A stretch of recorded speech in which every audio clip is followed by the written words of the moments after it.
I was recently taught a 16,000 euro lesson, and I'm still smarting from what I learned, but I also want to share it with you guys because I think it's a valuable lesson and I think it's valuable to share.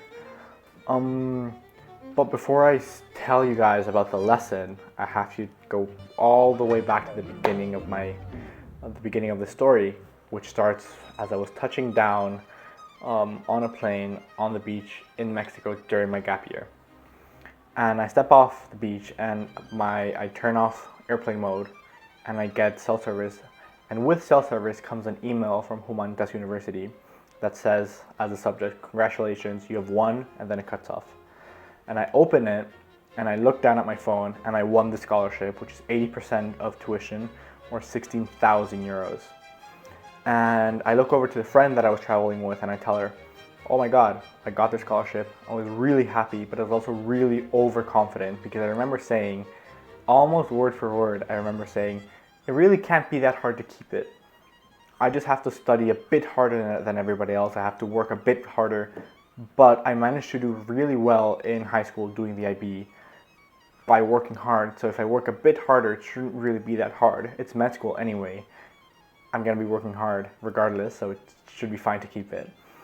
Now, if we finish that trip and my gap year and we start first semester and we keep fast forwarding until we arrive at my first med school exam, which I didn't know back then, but it was gonna be my easiest exam in med school ever, period. I exit the exam hall and I get 25, which is a pass. You need 18 to pass, but it was not close to 27. And then if we fast forward to my second exam of first semester and of med school, I got an 18. And then if we fast forward a bit more, I got a 19. So by this time I knew, okay, I'm screwed, or at least it was a wake-up call. The same way being waterboarded would be a wake-up call. It was a harsh, oh my God, what's going on? Turns out I can't cruise like I did in high school moment, which is obvious because it's med school and it's way, like, orders of magnitude harder. But it was still a wake-up call to me. And that's when I knew that it was very, very likely I wasn't going to keep the scholarship. But then semester 2 happened and I didn't pass a subject, which I still need to do, etc., etc., etc. And now here we are at the beginning of year 2. And just like at the beginning of year 1, I told you guys, I made this video about the scholarship and about how happy I was and what it entailed and what you had to do to get it and everything. I feel like it's due diligence to make a video about it now that I've lost it, because it's very easy, at least on YouTube or for outside perception, to just make videos about what's good and what's nice, and what makes us happy. But at the end of the day, I, like most of you, I'm just a student who sometimes does good, sometimes does bad. And just like I did good a year ago when I got it, over the year, didn't do so good, and now the scholarship is gone. And I want to talk about 4 main things. The first one being how I got it and how I reacted, which we just covered. The second one being the requirements to keep it. Now, quick crash course in Italian exam taking or sessions. There's 5 chances per year to take an exam, and exams from year 1 will block you or will prevent you from taking exams in year 2, but you can still go to the classes and attend the subjects. And while you're doing, for example, year 2, you can still take exams from year 1. So that is one of the requirements. You need to have passed all exams of year 1 before going on to year 2, which isn't something I did. I'm still missing body at work. That's not true. That's the wrong subject. I'm still missing body architecture, or anatomy, neuroanatomy, and radiology. And I had to pass that exam in January. But to keep the scholarship, I would have had to keep it, or to pass that exam, in September. And that was the last session I had. So I've done that exam twice and failed it twice. And if I had wanted to keep the scholarship, I would have had to do it, either pass those or do another try in September. But there's a reason I didn't do the exam, didn't even try the exam in September, and it's because of the second and most important requirement, which is that you need a 27 out of 30 to pass. Not to pass, I'm sorry, to keep the scholarship. Which, to my pre-med school brain, didn't sound too bad. Throughout high school and middle school, I managed to have a 90% average out of 10, which is what 27 out of 30 turns out to be. And then in the IB, I managed to do reasonably well while not working too hard or like working too much. So I was reasonably confident that I could work a decent amount and put in the extra work that came with having the scholarship and get 27 out of 30.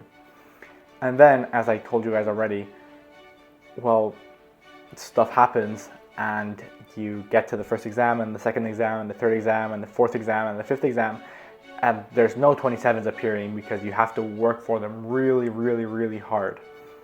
And that's, for me at least, was pretty hard, was pretty difficult, and I don't think it's personally, with the studying I've done and the methods I've done and the IB that I did, I don't think it would be possible for me to go back to year one knowing what I know in terms of studying and stuff and do better or get a 27. So yeah, that's one of the things on the second point. Another one of the things in the second point is that the HUMAT, which is what gives you the points that make you eligible for the scholarship, it's not a reflection of what you're going to be studying or how you're going to be studying in med school. HUMAT is logic, scientific thinking, academic literacy. First semester of med school is physics, chemistry, organic chemistry, embryology, cytology, and histology. Nothing similar. Second semester was biochemistry, cell physiology, neuroanatomy, like a humanities.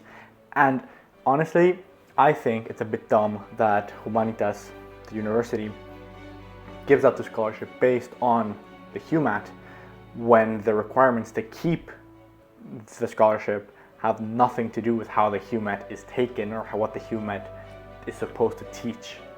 So that's my bit of gripe with them, that I didn't even deserve the scholarship in the first place, and if it had gone to somebody else who did deserve the scholarship based on other requirements, maybe they would still have it because of how the requirements are set up. Obviously, I'm not complaining that I got it, and I do think that I deserve it based on my HUMAT results, just not on my overall results, and I wasn't going to keep it based on my non-HUMAT skills.